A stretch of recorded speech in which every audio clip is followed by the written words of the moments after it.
Mrs. Milena Feustel, who is co-chair of the EU BIM Task Force and senior expert of BIM for the Federal Ministry of Transport and Digital Infrastructure in Germany. And she will be talking about the EU BIM Task Group roadmap for the digitalization of the construction sector. Ms. Feustel, the floor is yours. Well, good afternoon, and thank you as well for being invited here and for being able to introduce our small but very, very disciplined and ambitious group. So we are called the EU BIM Task Group, and we deal with the implementation of BIM, but we understand BIM not only as building information modeling, just building information management, because we think the models are nice, they're good for visualization, but the information and how we manage the information is far more important.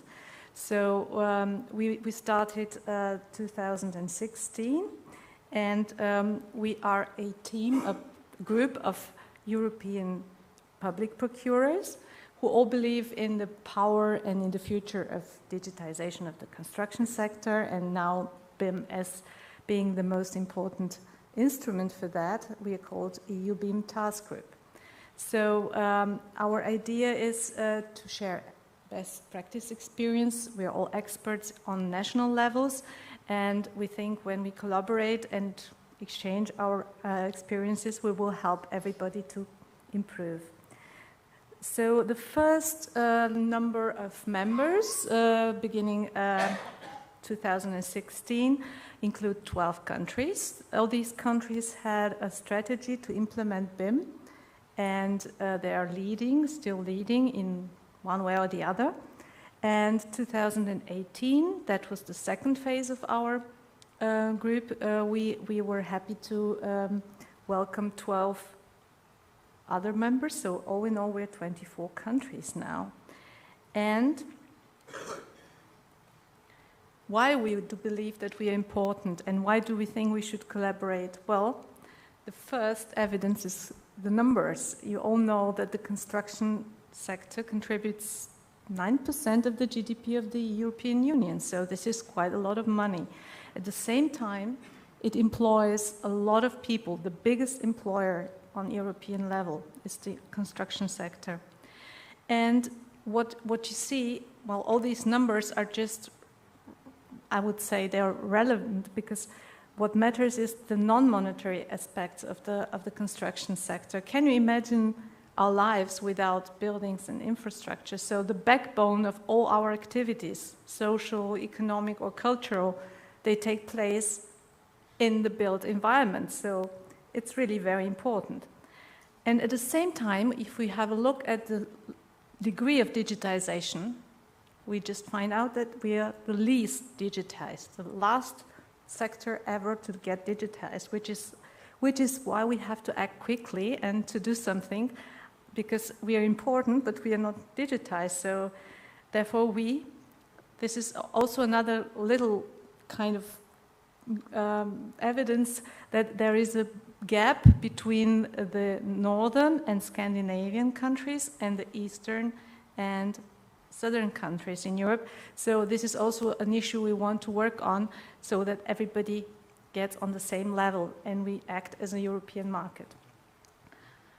Well, maybe you've seen this quote that today's biggest value is referred to data and no longer to oil. Of course, data is the basis for innovation, for future economies, and for culture as well. Can you imagine your lives without data, without your mobile phones? So it's a game changer. So coming back to our European BIM Task Group, we do see the risks if we don't collaborate. Can you imagine how inefficient it would be if each and every single European country starts their own strategy and just don't use the experience of others? It will cost so much money, and at the end it won't be efficient because it will not be compatible to the others. On the other side, the markets, and we all believe in the single European market, so if we have single solutions, this will lead to less competitiveness and even disordering the markets. So it's much better to collaborate. Therefore, we understand ourselves as a bridge between the demand side and mainly the procurers as demand side. On the other side, the suppliers, because we need the suppliers to get all the projects done for the public projects. And, of course, the enablers, all the people who deal with research and innovation and mainly with standardization. So once again, our goals are share best experience and deliver practical guidelines. So it's not enough to meet and talk. We want to produce guidelines and information for everybody.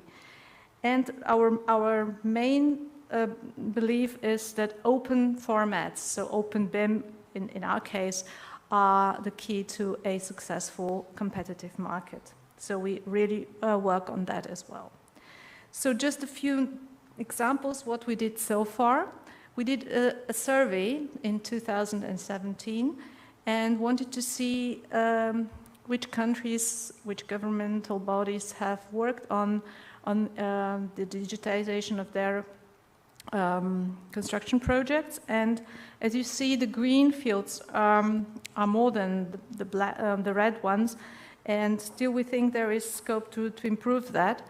And therefore we published a handbook last year. Actually, it was at the beginning of 2018. It was published because we wanted to share the experience of the different leading countries like UK, Sweden, Norway, Germany, Spain. Did I forget the Netherlands? So all the good examples we have collected are included in this book. And then we have some theoretical advice, how governmental bodies should start their initiatives, their strategies. And this is available in, I think, 14 languages, so you can check online and see if there's something for you as well. And as I mentioned earlier, we had like 2 separate phases. The first 16 till 18 and 18 till 21 will be the next one. And the second one started just last year at our General Assembly in Brussels. This is us in Brussels meeting last year, where we elected our new steering committee. And we have the 2 leaders, Suel, who wasn't able to come today, and me and myself. And at the same time, we introduced our roadmap, which is our strategic and operational roadmap for the next 2 years, starting from this year and, of course, till 21. We want to work on 5 main objectives, and therefore we have established 19 activities. I will very quickly show you just the key objectives, and you can read the activities later. The first one, we still need to have a clear evidence that there is a benefit for BIM, which is a pity, but public bodies need that. Maybe that's the case in Greece as well. So we will do a cost benefit analysis and a methodology for that. We will use the European Public Procurement Directive, which already includes BIM, as a vehicle to promote the use of BIM. And mainly we will have practical guidelines for everybody, so we hope through this activity to increase the number of public projects done with BIM. The third key objective refers to the standardization, where we work with CEN, ISO, and all the other important stakeholders. As I said earlier, open BIM or open formats are our focus. Knowledge transfer, communication, the way we started, talking to each other, exchanging experience, this should be enhanced, and of course it should be one of our main activities.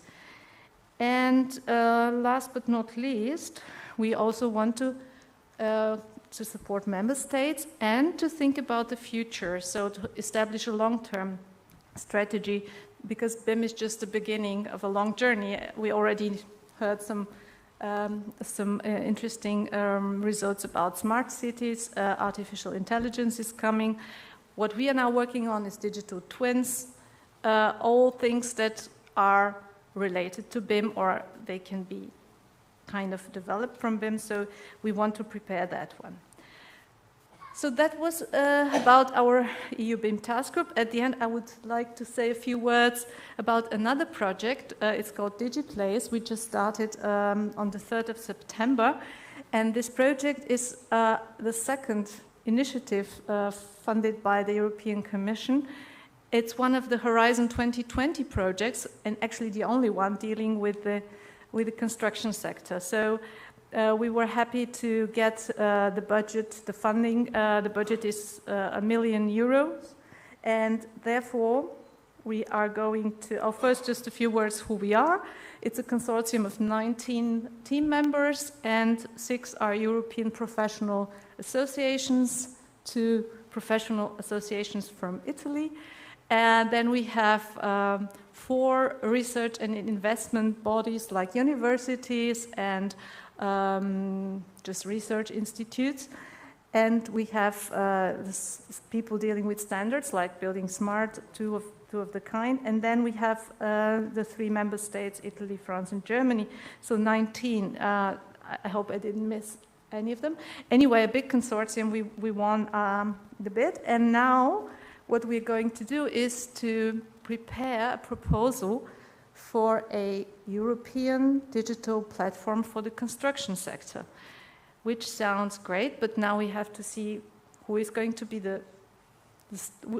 we need to identify the stakeholder, and then we need to find out how we can filter from the many, many platforms that exist. So we have platforms managed by public bodies, by private bodies, and this is also in addition to national platforms. So the idea to have a common European platform for the construction sector means we have to filter those data and informations that are reliable and can fit into our criteria list. So at the end, we hope to have one big platform where all reliable data is available. So if you start a construction project, you just go there instead of using your national platform or thinking on a local scale. Just a bit of information on that as well. We just started, and our homepage is not ready yet, but I'm sure if you check it next week, it will be running, because our first event, our launch conference, will take place in Bologna in November, and we have a draft for our logo. It's also a matter of time to finalize that. So that's for me. Thank you so much, and I hope you will follow us on the social media.